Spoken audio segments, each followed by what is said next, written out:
ยังรักเหมือนเดิมยังเหมือนเดิมพอน้องแม่จ๋ายังหาบังลาพอจิตตาไทยที่เศร้ามองออกมาคืนนี้เราปวดเองเยอะแต่พอทำไมน้องเยอะแต่พอเรื่องน้องเป็นตาฉันจะพาเราหน้าเวทีขอบคุณแม่ที่ทุกเวทีที่ยังเห็นหน้าอะไรแม้ซ้อแม้ร้อยแม้พันที่แค่เจอกันต้องรู้ว่ามันค่า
นางเอกคนใหม่ครับน้องแอนนาพีชยา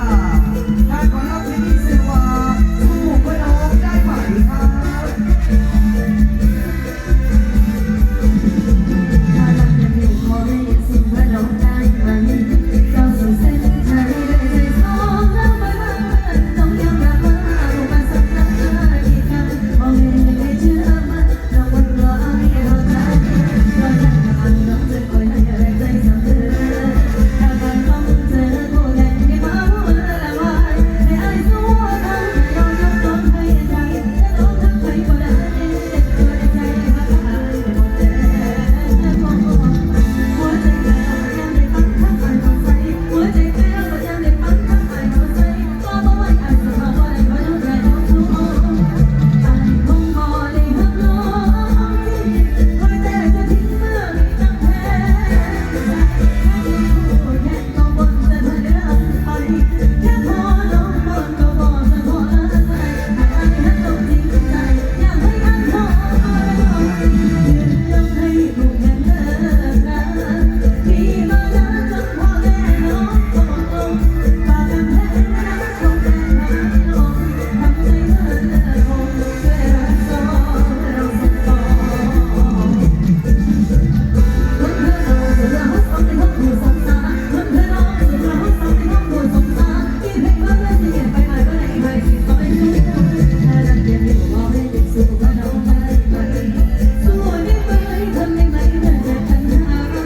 ฝากความสัญญาให้ที่ฉันทำเป็นสักครั้งสู้ไปให้ชนะ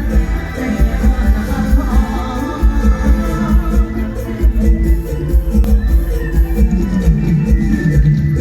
อาแม่ทำเป็นได้เอาเอาแม่ทำเป็นยาตาเอาพักเอามาทำเป็นโค้งสนใจกันสองคนใส่ยูโน่เดี๋ยวจะมีวันไหนก็ยิ่งสักการเอาเป็นของใครแต่จะเป็นสุขเพื่อเราไม่ได้ขอ